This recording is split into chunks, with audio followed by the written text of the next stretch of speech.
Welcome to English Classes UP Board.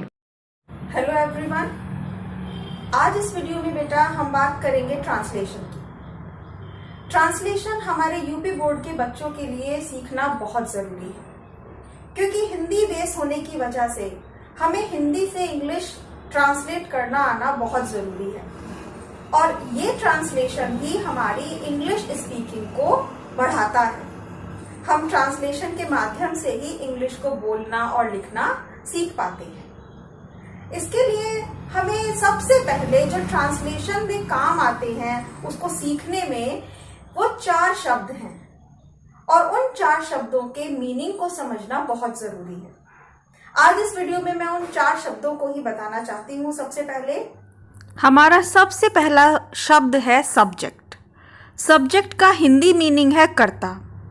वाक्य में कार्य करने वाले शब्द को कर्ता कहते हैं। अंग्रेजी में इसे सब्जेक्ट कहा जाता है। जैसे Ram is eating mango, Ram आम खा रहा है। तो इस वाक्य में आम को खाने का कार्य किसने किया? राम ने। इसीलिए इस वाक्य में राम सब्जेक्ट है। अब हमारा दूसरा शब्द है हेल्पिंग वर्ब। हिंदी मीनिंग है सहायक क्रिया। और इस सहायक क्रिया का क्या मीनिंग है? यह वाक्य के काल या समय को बताती है। यह शब्द वाक्य में प्रेजेंट, पास्ट या फ्यूचर टेंस को बताता है। जैसे इज़, वॉज, विल या हैड से हमें पता चल जाता है। तो बेसिकली ये हेल्पिंग वर्ब ये बताता है कि यह किस समय का वाक्य है, प्रेजेंट टेंस का है, पास्ट टेंस का है या फ्यूचर टेंस का है। नेक्स्ट है वर्ब। वर्ब का मीनिंग है क्रिया। यह वाक्य में होने वाले कार्य को बताता है। जैसे आना, जाना, लिखना, सोना। कोई भी कार्य जो उस वाक्य में किया जा रहा है वह वर्ब कहलाता है। नेक्स्ट है ऑब्जेक्ट। इसका हिंदी मीनिंग है कर्म। वाक्य में शेष बचे शब्द को कर्म कहा जा सकता है। जिस किसी के बारे में कुछ कहा जा रहा है या क्रिया का जिसके साथ संबंध बताया जा रहा है उसे ऑब्जेक्ट कहते हैं। इसमें कोई प्राणी, कोई वस्तु, स्थान कुछ भी हो सकता है। यह बिल्कुल सिंपल सी बात अगर हम समझें तो सब्जेक्ट, हेल्पिंग वर्ब और वर्ब के बाद जो कुछ बचा वो ऑब्जेक्ट है। सबसे शुरू में सब्जेक्ट आ गया, फिर हेल्पिंग वर्ब, फिर वर्ब और वर्ब के बाद जो कुछ शेष बचा वह ऑब्जेक्ट है।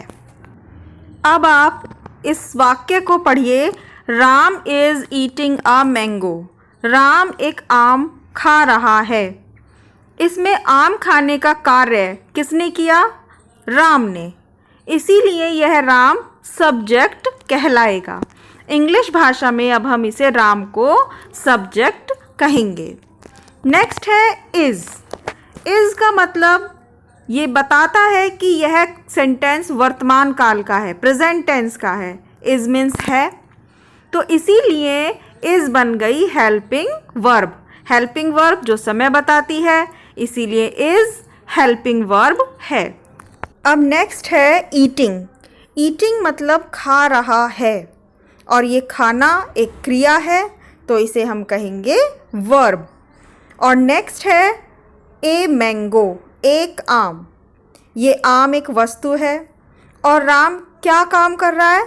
आम खाने का, तो ये आम ऑब्जेक्ट कहलाएगा। और जो लास्ट में मैंने आपको बात बताई थी उसके अकॉर्डिंग भी देख लीजिए। राम सब्जेक्ट है, is helping verb, eating verb और लास्ट में क्या बचा? ऑब्जेक्ट। ये चीज़ कहलाएगी ऑब्जेक्ट। इंग्लिश में सेंटेंस को लिखने का भी यही तरीका है कि सबसे पहले सब्जेक्ट आता है, उसके बाद हेल्पिंग वर्ब, उसके बाद वर्ब और लास्ट में ऑब्जेक्ट को लिखा जाता है। जैसे यही वाक्य हमारा था। इस बेसिक चीज़ को जानने के बाद अब ये भी एक बहुत ही साधारण सी बातें हैं जो आपको जानना ज़रूरी है। ही, वह पुरुष के लिए आता है। अगर हम किसी पुरुष के लिए वह शब्द बोल रहे हैं तो उसकी इंग्लिश होगी ही। ऐसे ही किसी लड़की के लिए आप वह बोलेंगे तो उसे इंग्लिश में कहेंगे शी। इट आता है यह के लिए, और इस यह में कोई वस्तु, जानवर या मौसम, इन तीनों के बारे में हम इट शब्द का यूज़ करते हैं। मैं, आई, और वी की हिंदी हम, यू तुम या आपके लिए यू आता है। इसके बाद है दे की हिंदी वे। व्हाट क्या, व्हेन कब, व्हाई क्यों, वेयर कहाँ, विच कौन सी, हु कौन। इंग्लिश बनाते समय सबसे पहले इन शब्दों का मीनिंग हमें याद होना चाहिए।